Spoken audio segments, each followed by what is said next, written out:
Hello all, welcome to the channel. It's Alan, and this is Alan Reacts. So what do I do in this channel? I react to things I don't know. That's to be a first reaction. When I'm looking back, it's kind of my musical journey. It's all really my journey, and this song is by Voice of the Beehive from 1988.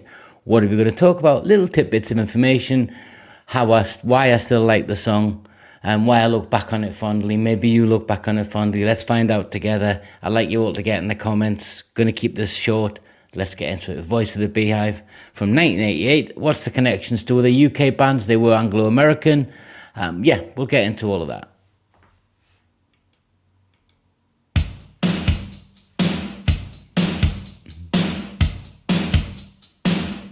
Don't call me baby. She is waiting in the car. It took so long to get this far. Don't call me baby. You said forever, and then you went and changed your plans. You said that someday I would understand, but I still wonder. So, before it breaks into this well-known chorus, this was a hit in 1988 in the UK, released as a single, 7-inch single, later years, but never, I don't think it charted in the US. It may have hit college radio. They were an Anglo-American band. Initially, they had two members of the now famous and then famous Madness. And Danny Woodgate there on drums was with Madness up until 2015, but he played on this. I think Badders was the other person, but there was something scheduling, I can't remember. When you're digging around, there's a kind of a unusual story. Two sisters, and one of them is dating a musician, and they go and he's got a demo tape. She'd done some stuff on one side, but his demo with the record label was to play his side of the tape. So they get to the demo, and the record label put her side on and decide to work with her instead. So yeah, that relationship worked out well. I can look back fondly. I hope it wasn't acrimonious or anything like that. I'm chuckling because does fate intervene? Was she going to enter the music industry anyway? I don't know. But the Don't Call Me Baby bit comes from an Elvis film with Anne Margaret, I think, where she says, "Don't call me baby." But this has it's not a deep meaning, but I like the song, and we're going to hear the chorus and the whole thing. And just think of the band you had then. We'll get into some of that in the 80s. Wonder why we are not walking and fighting and asking for favors, meeting at midnight while avoiding all the neighbors. Time makes a distance that you can't retract by miles. If I saw you again, I'd smile, but I'd say don't call me baby when she is waiting in the car. It took so long to get this far. Don't call me baby.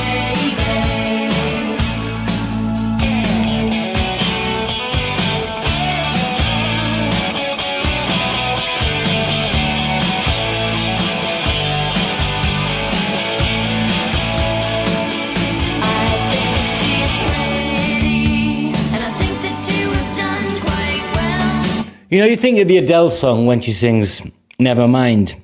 It's the same theme, really. Obviously, Adele's song is deeper and more globally iconic, and I'm not trying to compare them.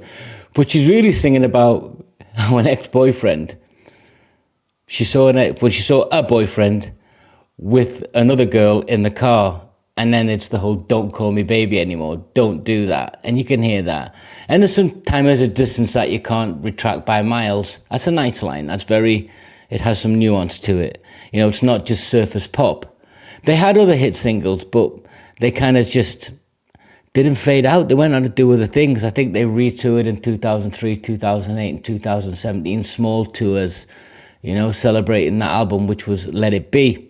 B-double-E, not the Beatles' Let It Be. Jesus.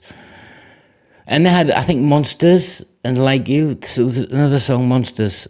There was a couple of other hits that they had, and I followed them for a while. But when you think about that era in the 80s, you know, who you had just stateside and UK side, the Bangles and these guys, and there was just so much flying around. And you know, when you have like a brain fog, Transvision Vamp, there was just Altered Images, they were early 80s. There's so many female-led bands or all-female bands. And in the indie scene, you had some as well, and we're going to cover some of those.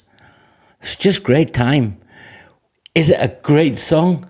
I don't know if it's a great song, but it's a fun song, and I like the sound of it. Let's finish it off. I still say you can never tell. I wouldn't be surprised. You never know, we could be walking and fighting and asking for favors, meeting at midnight while avoiding all the neighbors. Time is a distance that you can't retract by miles. If I saw you again, I'd smile and I'd say, don't call me baby.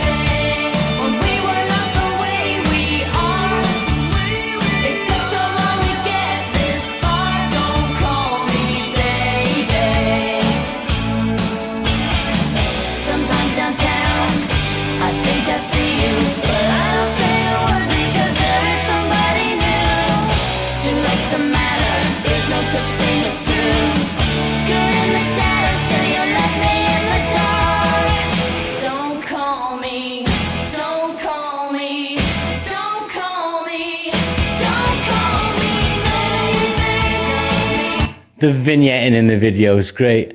It's got catchy melodies, and the lyrics are not sort of grammar school college kid lyrics. They're actually quite well written, totally well written. And I have to backtrack on that, saying it's actually, whilst it's a serious song in the moment, it's not addressing global politics or climate change. Blech. It literally is that one-on-one relationship. It's quite telling, the song, but it's just catchy and fun. And you have that 80s guitar bit, so where they were, because in the next 4 years, you're going to have the Britpop revolution and all that evolution. I don't think it was a revolution. I just like it's two sisters, a couple of Brits, get together, release a few great songs, an album, enjoy it. And there's nothing to look back on and say, oh, what happened to them? How did they fail? Why did they break up? Why did the band do this? It's just a nice memory. Does that make sense, guys? Let's finish it. Don't call me baby. Don't call me baby. Don't call me baby.